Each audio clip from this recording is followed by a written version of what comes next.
Bueno, voy a leer dos partes de las Escrituras. Primero del capítulo 16 del Evangelio de Marcos. Está en la página 72 de la Biblia de las Buenas Nuevas, en la sección del Nuevo Testamento. Voy a comenzar a leer en el versículo 14, a la mitad de abajo en la columna derecha. Los primeros originales del Evangelio de Marcos tenían el final arrancado en medio de una oración y terminaba con la palabra miedo, que no es un muy buen final para las buenas noticias, y claramente había sido mutilado en algún momento. Así que otros cristianos agregaron dos finales diferentes para el Evangelio para completarlo. Y estoy bastante seguro de que Dios inspiró lo que escribieron y lo redondea hermosamente. Estamos leyendo de uno de esos finales, y el otro está en la siguiente página, así que pueden elegir, pero ambos dicen que algunas cosas lindas y profundas. Y es mucho mejor que terminar con la palabra miedo, como verán al final del versículo 8. Y en versículo 14, por último, Jesús se apareció a los 11 discípulos mientras comían. ¿No es encantador? Le encanta estar presente en una comida.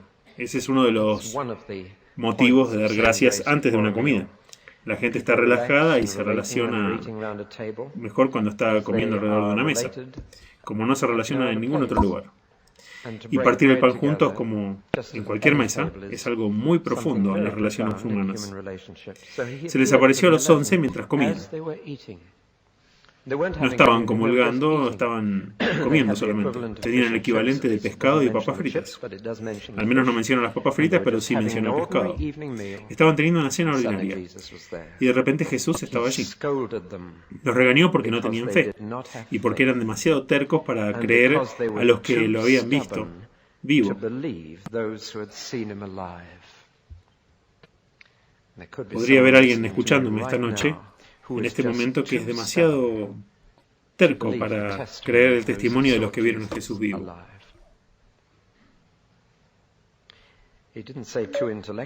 No dijo nada muy intelectual, o muy inteligente, o muy bueno, solo demasiado tercos. Y les dijo, id por todo el mundo y predicad el Evangelio a toda la humanidad. Es por eso que Guilford está incluido aquí en el versículo 15. Ahora escuchen con atención este versículo. El que crea y sea bautizado será salvo. El que no crea será condenado. Ahora fíjense eso con mucho cuidado. Nadie es condenado por no estar bautizado. Pero la salvación incluye creer y ser bautizado, hasta donde puedo leer en este versículo. A los creyentes se les dará el poder de hacer milagros, expulsarán demonios en mi nombre, hablarán en lenguas extrañas. Si recogen serpientes o beben algún veneno, no serán dañados. Colocarán sus manos sobre personas enfermas que se recuperarán. Y podría darles evidencia documentada de cada una de estas cosas que han sucedido en los últimos 2 años. Después de que el Señor Jesús habló con ellos, fue llevado al cielo y se sentó a la diestra de Dios. Los discípulos fueron y predicaron por todas partes, y el Señor obró con ellos y probó que su predicación era verdadera por los milagros que se realizaron. Ahora voy a pasar a la carta de los Hebreos, algo que se leyó esta mañana en nuestro hermoso servicio familiar que tuvimos con los niños. Si no estaban aquí, realmente se perdieron de algo. Página 279. Bajo el pequeño título cerca de la parte superior de la columna derecha, acerquémonos a Dios. Tenemos entonces, mis hermanos, completa libertad para ir al lugar santísimo por medio de la muerte de Jesús. Él nos abrió un camino nuevo, un camino vivo, a través de la cortina que es a través de su propio cuerpo. Tenemos un gran sacerdote encargado de la casa de Dios. Así que acerquémonos a Dios con un corazón sincero y una fe segura. Ahora quiero que noten las siguientes palabras con mucho cuidado. Con corazones que han sido purificados de una conciencia culpable y con cuerpos lavados con agua limpia. Ahora noten estas dos cosas, porque es por eso que celebramos el servicio esta noche. Aferrémonos firmemente a la esperanza que profesamos, porque podemos confiar en que Dios cumplirá su promesa. Preocupémonos unos por otros, para ayudarnos unos a otros, para mostrar amor y hacer el bien. No perdamos el hábito de reunirnos, como algunos hacen. Al contrario, alentémonos unos a otros, aun cuando veáis más que el día del Señor se acerca. Porque ya no hay sacrificio que quite los pecados si deliberadamente continuamos pecando, después de que la verdad se nos ha dado a conocer. Ese es un versículo muy serio. Si deliberadamente seguimos pecando, después de que se nos ha dado a conocer la verdad. En cambio, todo lo que queda es esperar con temor el juicio venidero y el fuego feroz que destruirá a aquellos que se oponen a Dios. Ahora, ¿notan el mismo elemento de terquedad, de responder a la verdad y creerla? Aparece de nuevo aquí. Cualquiera que desobedece la ley de Moisés es condenado a muerte sin ninguna misericordia, cuando es juzgado culpable en la evidencia de dos o más testigos. ¿Qué sucederá con la persona quien desprecia al Hijo de Dios, que trata como cosa barata la sangre del pacto de Dios, que lo purificó del pecado, quien insulta al Espíritu de gracia? Solo piensen cuánto peor es el castigo que merecerá, porque sabemos quién dijo: yo me vengaré, yo pagaré. Y quien también dijo: el Señor juzgará a su pueblo. Es algo aterrador caer en las manos del Dios vivo.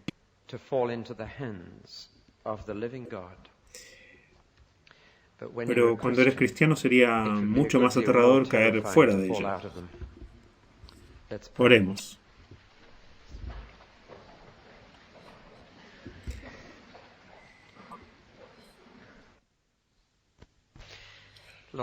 Señor Jesús, te despojaste de tu reputación y oramos, por lo tanto, para que nada de lo que se diga esta noche no mejore ninguna reputación humana, sino que oramos para que mejore la tuya. Que la gente se vaya del servicio diciendo: qué maravilloso Salvador debe ser Jesús. Por amor a tu nombre. Amén. Un profesor universitario vino a Jesús. Estaba en la oscuridad, en más de un sentido, y dijo: mira, se supone que debo estar enseñando a otros y necesito enseñarme a mí mismo. Por eso se deslizó entre las sombras para ver a Jesús. Y Jesús le dijo: bueno, tendrás que empezar la vida de nuevo.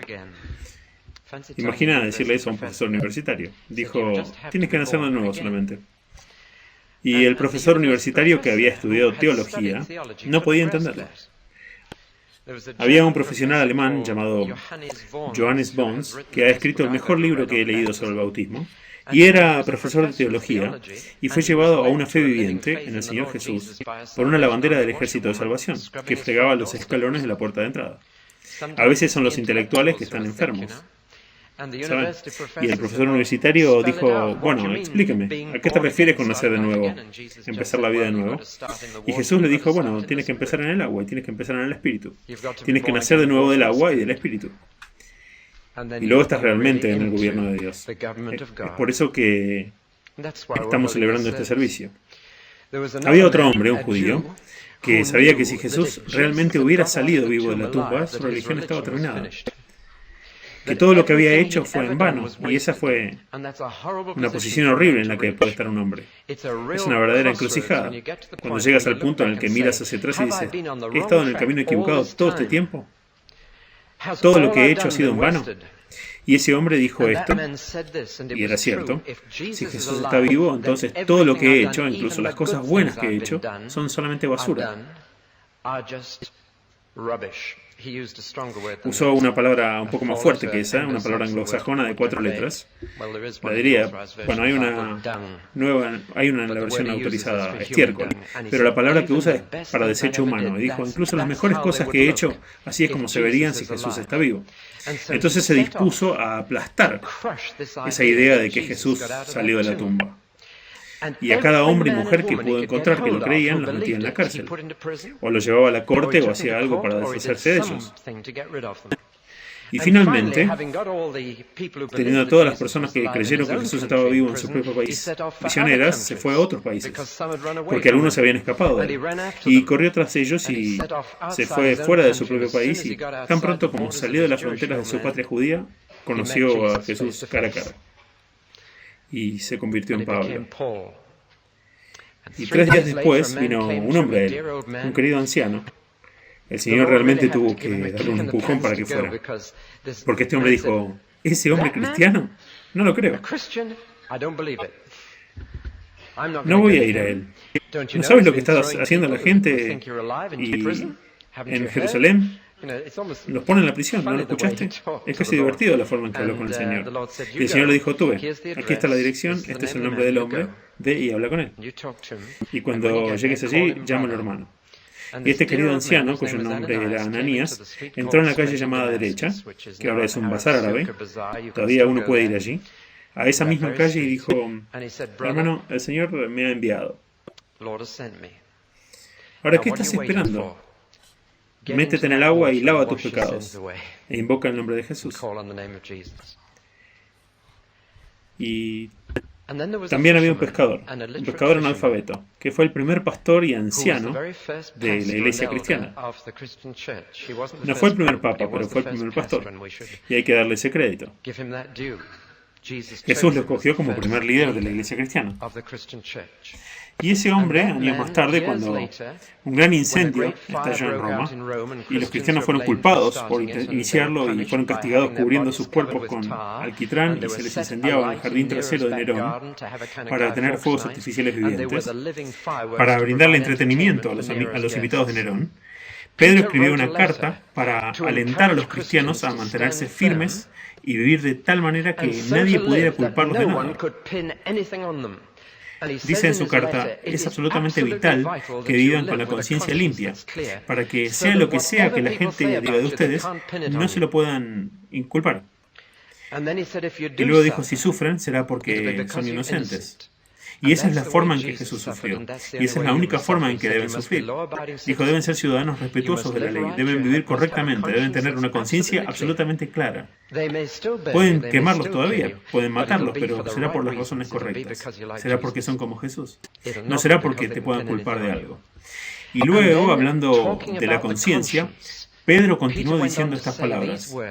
El bautismo ahora te salva. No como una remoción de suciedad de tu cuerpo, sino como un llamado a Dios para una conciencia limpia. Ahora, todo esto es lenguaje fuerte, y lo estoy usando deliberadamente de la Biblia porque predico el bautismo no porque sea bautista, sino porque creo que la Biblia es la palabra de Dios. Y hay algunos que piensan que el bautismo es una especie de extra opcional, el tipo de cosa que puedes pedir si quieres poner un poco más de calidad a tu auto. Puedes arreglártelas bien sin eso, pero bueno, es bueno tenerlo. Y así es como tratan algo que era tan importante que cuando Jesús regresó al cielo, el único mandato específico que dio fue, en el contexto general de sus mandatos generales, fue este. Vayan y hagan discípulos de todas las naciones. Ahora eso es un mandato general bastante grande. Y luego dijo, bautícenlos. Y luego dijo, enséñenles todo lo demás. Pero destacó ese punto para empezar. Así que es bastante importante y una de las preguntas que me hacen casi cada vez que tenemos una serie de clases bautismales y cada vez que tenemos discusiones interdenominacionales, invariablemente una de las preguntas que me hacen es, ¿consideras que el bautismo es necesario para la salvación? Y mi respuesta es la respuesta bíblica. Sí. Y la gente queda destrozada por esto. Y dicen, ¿por qué crees esto? Les diré por qué. Y los que se van a bautizar esta noche saben lo que voy a decir porque les di esta respuesta en la clase. Porque quiero ser salvo correctamente.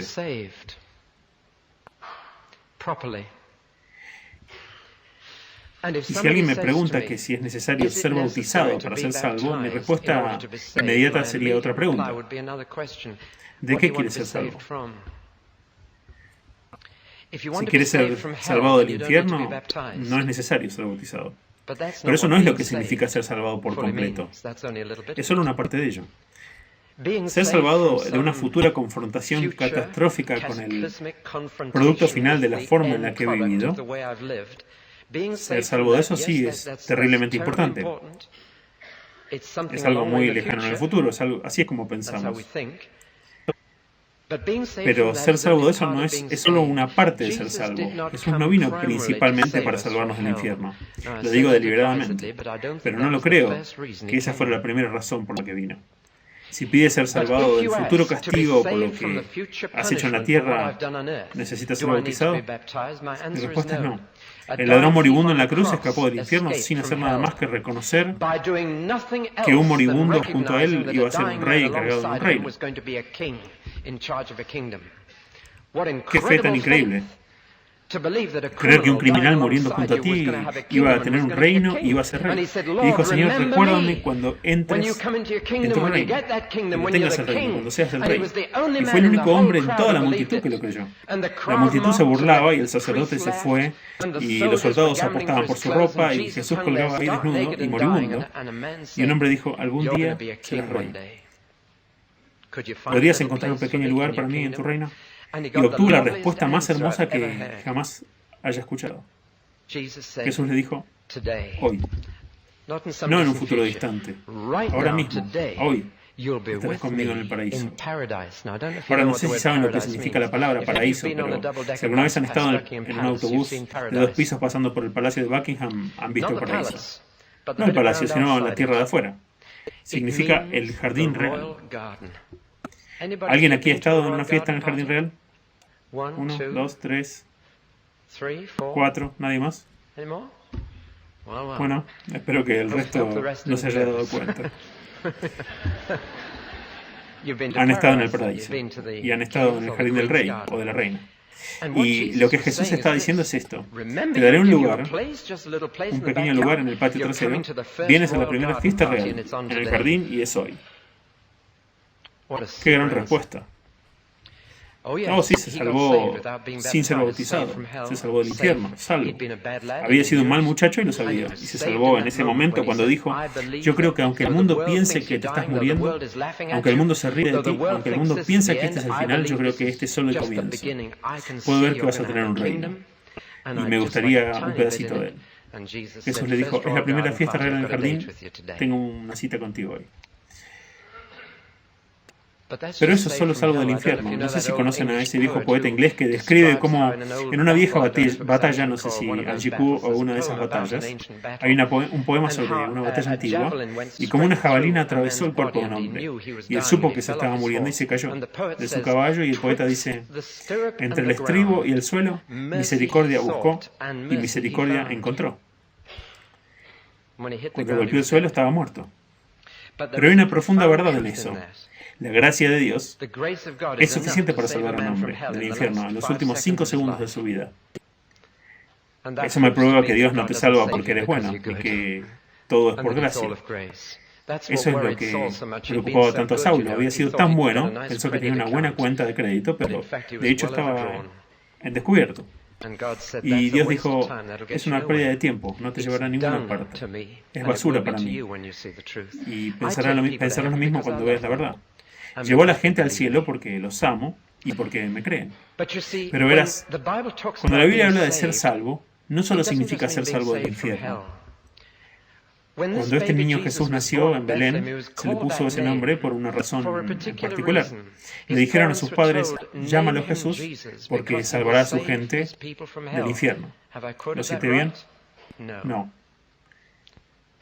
Él no vino a salvar a la gente principalmente del infierno. Llámalo Jesús porque salvará a su gente del pecado. ¿Lo estoy citando correctamente ahora? ¿Perdón? Bien, en plural. Llámalo Jesús porque salvará a su pueblo de sus pecados. En plural. Ahora todos tienen al menos uno, ¿no es así? ¿Qué dijiste? Levanten la mano si saben cuál es el pecado que los acosa.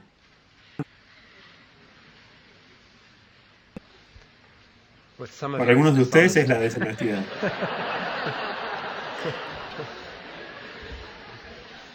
Para otros de ustedes es el orgullo.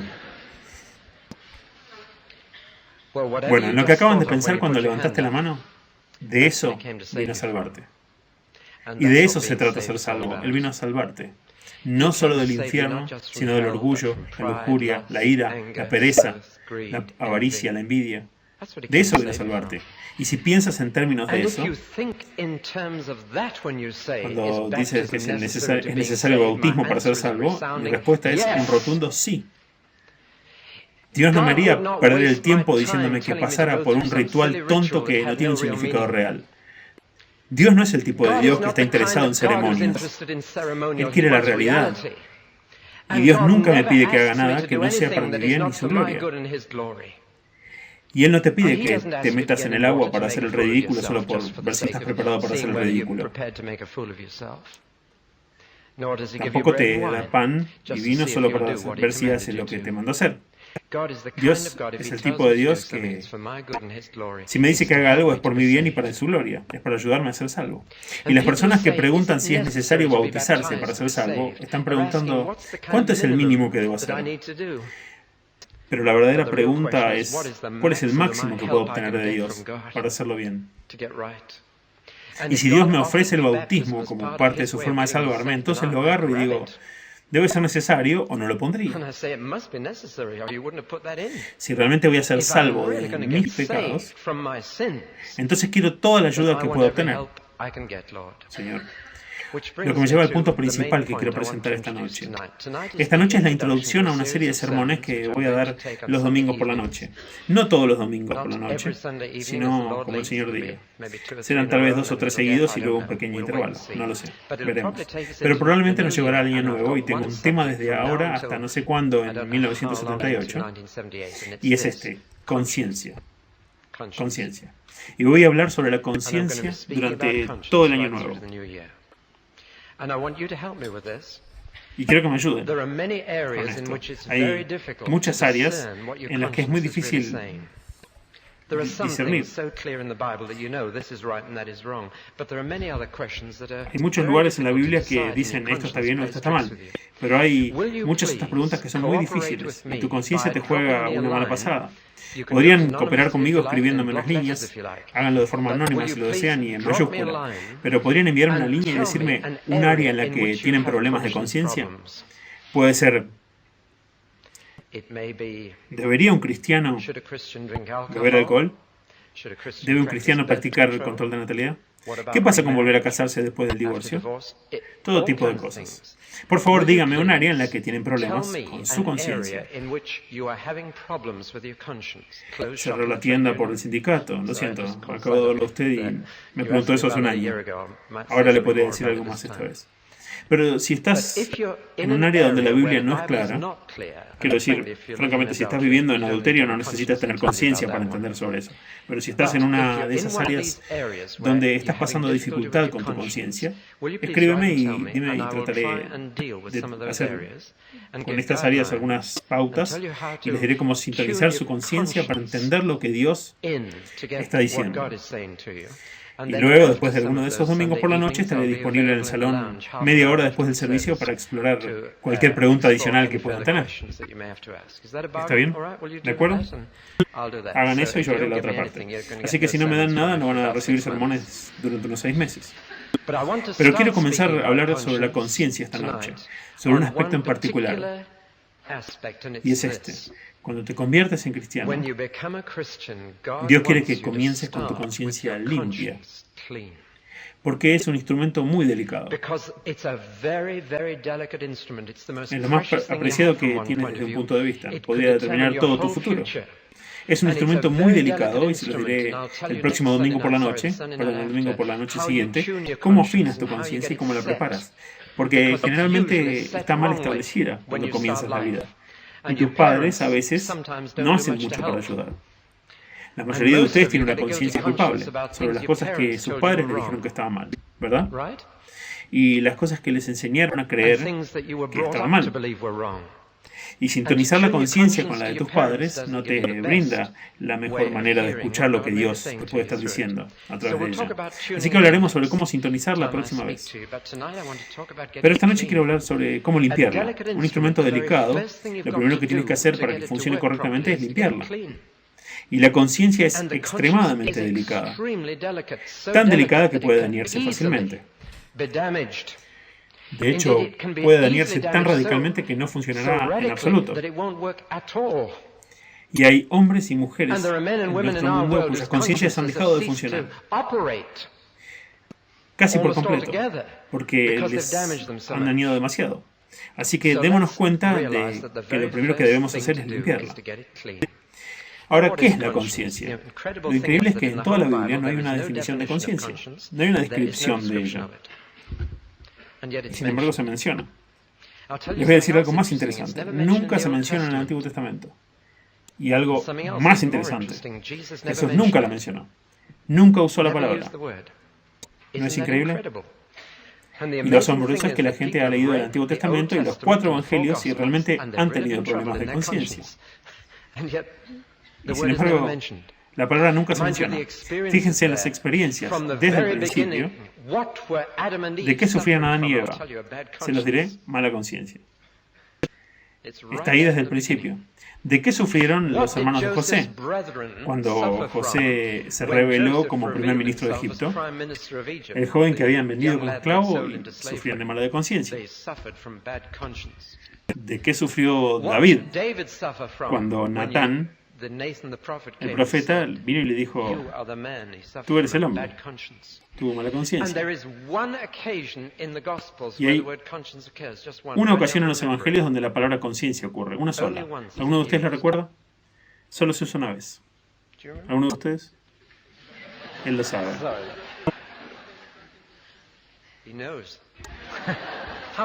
¿Cuántos más lo saben? Uno. Les diré dónde está. La mujer cometiendo adulterio. Jesús escribió en la arena. No agregaría sus ojos a los otros ojos fijos en ella. Y dijo: quien no haya pecado, refiriéndose a ese pecado en particular. No estaba hablando en general, porque de lo contrario no habría magistrados ni policías. Estaba hablando muy en particular. No estaba diciendo: si ha sido perfecto, puede juzgar. Decía: si ustedes no han sido culpables en este sentido, la pueden apedrear. Y sus conciencias los despidieron uno por uno. Es la única vez que se usa la palabra, pero Jesús no la usó. Entonces, ¿dónde se usa? Y la respuesta es: tan pronto como Jesús murió, la palabra se empezó a usar. Y la increíble verdad es que fue la cruz de Jesús la que puso en uso esa palabra. Era una palabra que se había usado antes, sí, pocas veces, en filosofía, nunca en religión, y eso es lo increíble. Se había usado en filosofía, pero nunca en religión. Y era una palabra que significaba conocerse a ti mismo, ser consciente, poder mirar hacia atrás sobre tu vida y evaluarla. La palabra literalmente significa conocerte a ti mismo. La ciencia de escrutarte a ti mismo. Eso es lo que la palabra significa literalmente. Conciencia. Es una ciencia de conocerse. Por lo que los filósofos usaban la palabra para ser conscientes de uno mismo. Estoy leyendo un libro fascinante. Me ayudó más a pensar en mi ministerio y el futuro del trabajo en Guilford que cualquier libro que haya leído en mucho tiempo. Es de Paul Getty y se llama Cómo ser rico. Y lo compré a mitad de precio, por 30 peniques en la feria. Y pensé que era un libro intrigante para la feria. Y lo compré, así que uno de estos días realmente me verán tomar el control. Pero leí ese libro. Y, ¿saben? Cualquier hombre que tuviera el carácter y el coraje para hacer lo que dice en ese libro, creo que lo lograría. Está lleno de sentido común, más santificado que he leído en cualquier libro. Si lo leo, les leo una sola versión de él. Eso les dirá algo. Dice: siempre elogie en público y siempre critique a alguien en privado. Ahora, si se aplicara eso solamente a todas las iglesias, llegaríamos a algún lugar, ¿no? Les recomiendo ese libro también. Es bueno. Solo 30 peniques. Ahora, ¿cómo llegué a esto? Perdí completamente mi hilo de pensamiento. Que alguien me diga, ¿cómo llegué aquí?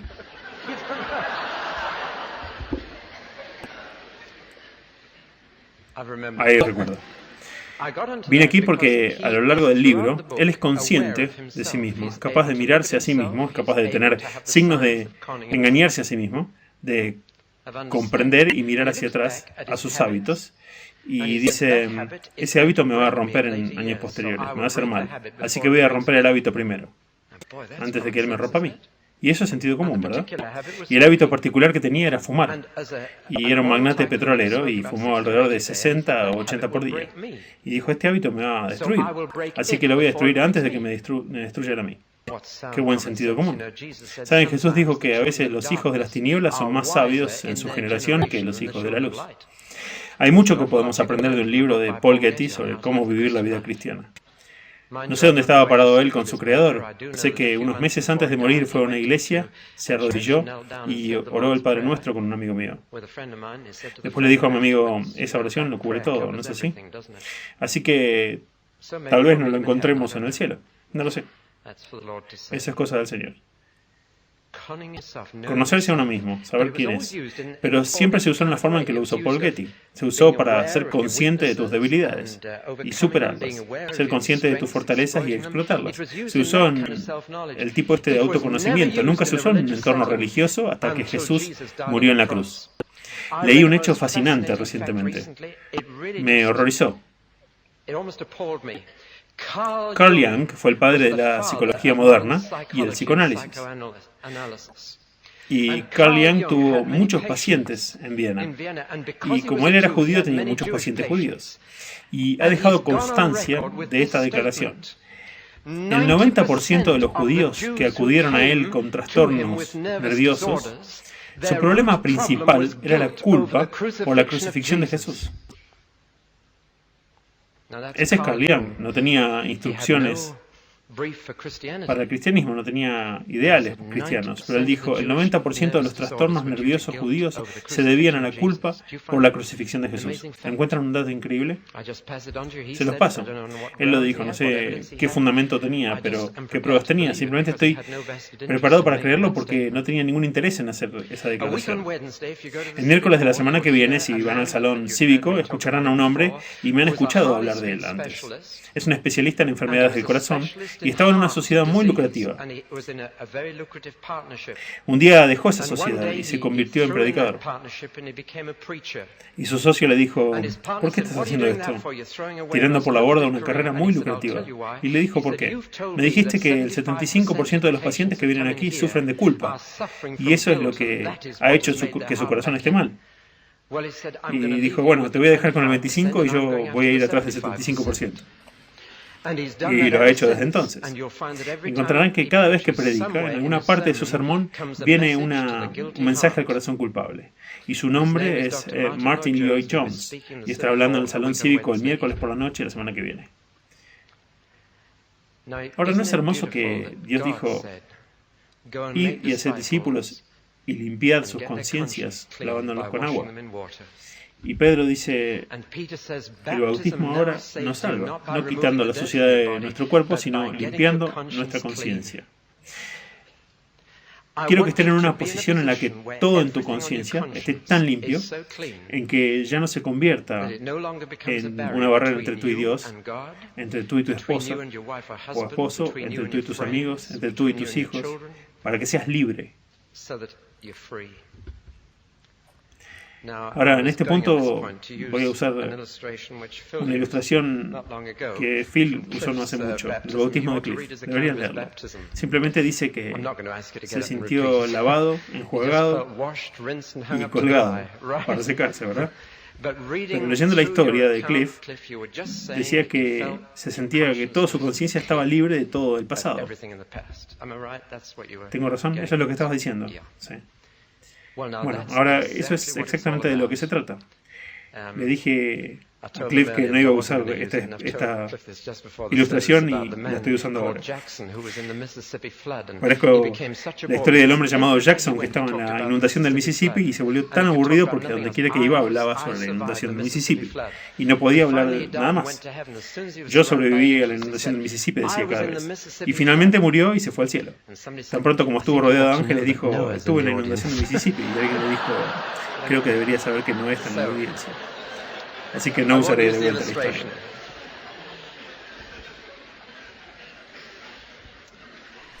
Después de la cruz de Jesús, aparece de repente la palabra conciencia, que se convierte en una palabra religiosa. Ya no era el juicio de un hombre sobre sí mismo. Se dieron cuenta de que eso que llamamos conciencia era el juicio de Dios sobre los hombres. Y que en la cruz, la conciencia de cada hombre se convierte en una mala conciencia. Porque nadie puede escapar de la cruz. A pesar de que sucedió hace 1000 años, hace 2000 años y a 2000 kilómetros de distancia, estamos involucrados. Nos vemos a nosotros mismos en las personas que rodean esa cruz. Déjeme ponerlo de esta manera. Suponiendo que hubiese estado presente el día que Jesús murió, ¿dónde habrías estado en la escena? ¿Habrías estado en la cruz junto a Él? Lo dudo. Hubieras dicho, Él es bueno y tiene razón, y me quedaré con Él incluso si me cuesta la vida como la suya. Nunca lo habríamos hecho. Las únicas personas en cruces al lado de Él no habían elegido estar allí. Los que sabían que tenía razón, los que sabían que era bueno, los que sabían que había vivido con Él y que lo admiraban más que lo admiraron a cualquier otro hombre, los que pensaban que significaba todo, los hombres que dejaron todos sus trabajos, que dijeron que tenía razón, los que pusieron todas sus esperanzas en Él. ¿Dónde estaban ese día? Incluso los mejores se habían ido. Un misionero estaba predicando sobre la cruz en la India, y cuando el misionero terminó de hablar de la cruz, un indio gritó, aléjate de mí, Jesús, aléjate de allí. Ese no es tu lugar, es el mío. Cuando Dane Clara Blatt realizó una gira de canto y cantó en la orilla de un río en India, nuevamente para miles de personas, y terminó su concierto, que fue recibido con entusiasmo, con un negro espiritual. ¿Estabas allí cuando crucificaron a mi Señor? ¿Estabas ahí? Y cuando terminó, un gran silencio se asentó en la multitud, y una voz gritó, sí, todos estábamos allí. Todos estábamos allí. Y es lo que comienza a agitar la conciencia de un hombre. ¿Saben? Un evangelista vino a Cambridge antes de que yo estuviera allí. Pero me enteré. Vino a hablar con los estudiantes. E hizo saber que estaría en cierta habitación disponible para entrevistas en un momento determinado cada noche. Y una noche había una fiesta de estudiantes borrachos bebiendo en la habitación de arriba y se pusieron un poco alegres y comenzaron a desafiarse a hacer cosas. Y un estudiante le dijo a otro estudiante medio borracho, te reto a bajar y preguntar cómo convertirte. El estudiante bajó y entró y vino tambaleándose y dijo, ¿cómo te conviertes? Y el evangelista se tomó un minuto para estudiarlo y lo descubrió. Le dijo, siéntate en esa silla. Y sacó de su bolsillo una imagen de Jesús en la cruz. Y se la puso en la mano. Y le dijo, te voy a dejar 10 minutos aquí, solo siéntate mirando eso. Y salió de la habitación y volvió a los 10 minutos. El estudiante todavía estaba sentado ahí. Y le dijo, bueno, ¿qué se supone que debe pasar? El evangelista le dijo, solamente sigue mirando. Y se fue y volvió. El estudiante todavía estaba sentado allí y dijo, no pasa nada. Él dijo, está bien, sigue mirando. Y se fue. Volvió por tercera vez. El estudiante estaba arrodillado llorando con mala conciencia.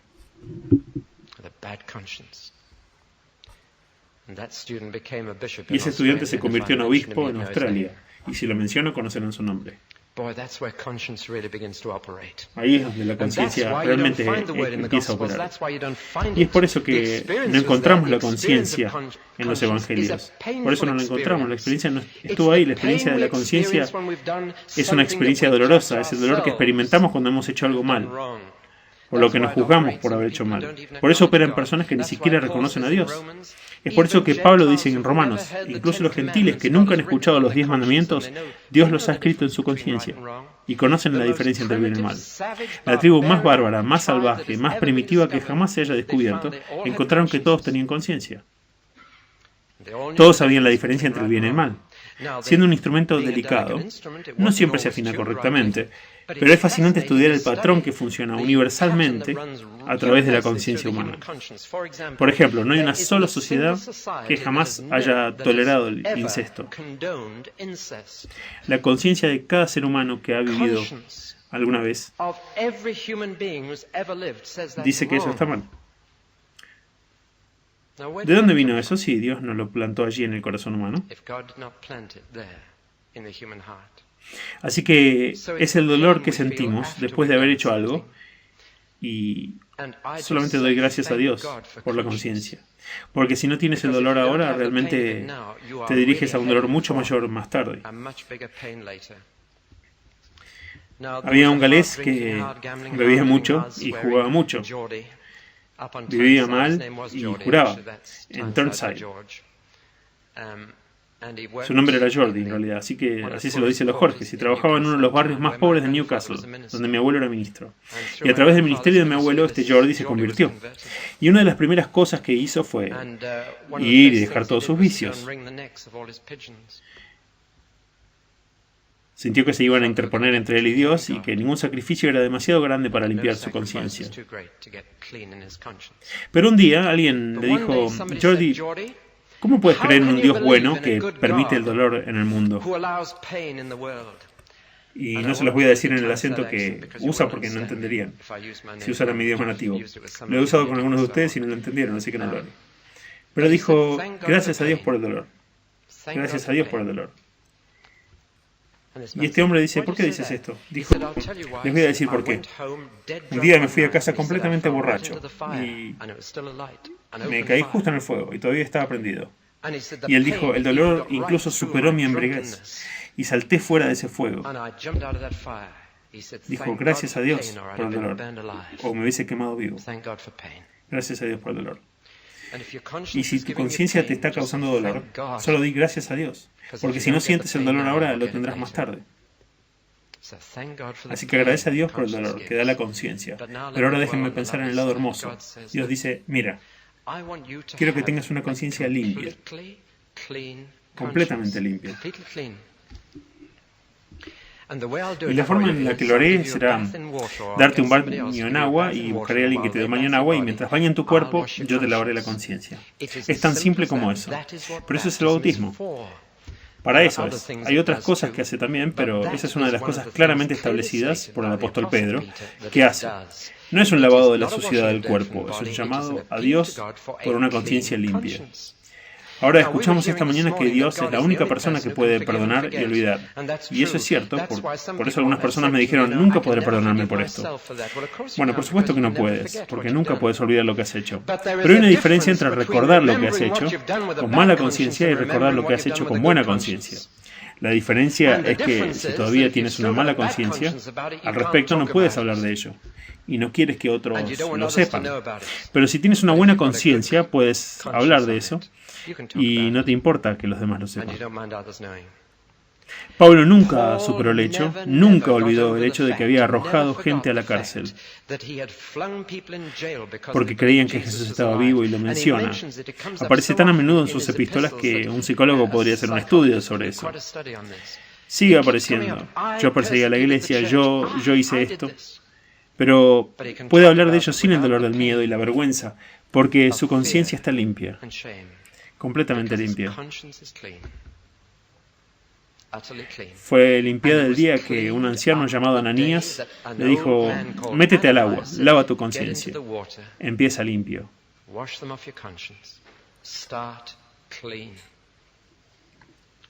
Empieza limpio. Y creo que mejor empiezo a parar. Así que solo diré 2 o 3 cosas que vienen de una buena conciencia. Si una mala trae dolores, entonces una buena trae placer. Es lógico, ¿no? Si una mala trae dolor, entonces una buena trae salud y armonía. Y la Biblia dice esto: ante todo, si tienes una buena conciencia, puedes vivir mejor contigo mismo. Y sabes, a veces la peor persona con la que puedes vivir es contigo mismo. juzgándote, sintiéndote culpable, sintiéndote avergonzado, mientras piensas en aquello y en eso. Y te enojas de pensar en eso que tienes en la conciencia. Y Dios dice, quiero que puedas vivir contigo mismo. En segundo lugar, dice, quiero que puedas vivir con otros. Tener una noción consciente de no ofender a otros hombres, para que puedas vivir con ellos. Y sobre todo, Dios dice, quiero que puedas orar con buena conciencia. Porque me encanta escuchar a gente con buena conciencia y quiero que puedas hablarme libremente sobre el pasado y deshacerte de él y estar limpio. Alabado sea Dios por su gracia. ¿No es increíble? ¿Qué darían en dinero para tener una conciencia limpia? ¿Cuánto valdría para ustedes? Si alguien dijera que te costaría una cantidad de X, ¿cuántos pagarías por quitarte todo lo que hay en tu conciencia? ¿Cuánto? Puedo pensar en algunos millonarios que pagarían 1 millón de libras felizmente para tener una conciencia limpia. Y Dios dice que es gratis. Simplemente métete en el agua y da tu baño. ¿No son buenas noticias? Y hay gente en esta congregación, uno dará su testimonio en breve en este servicio, que dirá, alabado sea el Señor. Cuando fui bautizado, simplemente me lavó de adentro hacia afuera y estoy limpio de conciencia. Para eso es. Así que levántense y bautícense y haz que todo se lave. Ese es el mensaje. Y si Dios quiere, la próxima vez que les hable, les diré cómo afinas este delicado instrumento para que funcione correctamente y funcione como debe.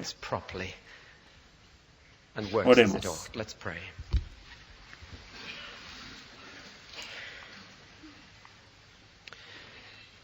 Antes de orar, quiero compartir otro pensamiento con ustedes que me brindó un tremendo consuelo al principio de año cuando estaba fuera de servicio y cuando no sabía lo que estaba pasando. Y había especulaciones y había rumores y mi conciencia comenzó a inquietarme y me preguntó me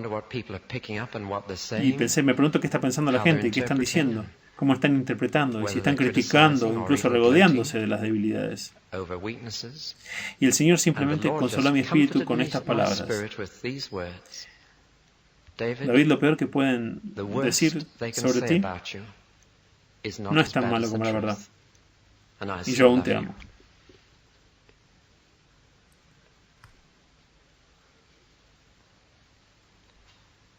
Señor, gracias porque sabes lo peor de nosotros y nos amas. Gracias porque quieres que estos 6 tengan conciencias completamente limpias.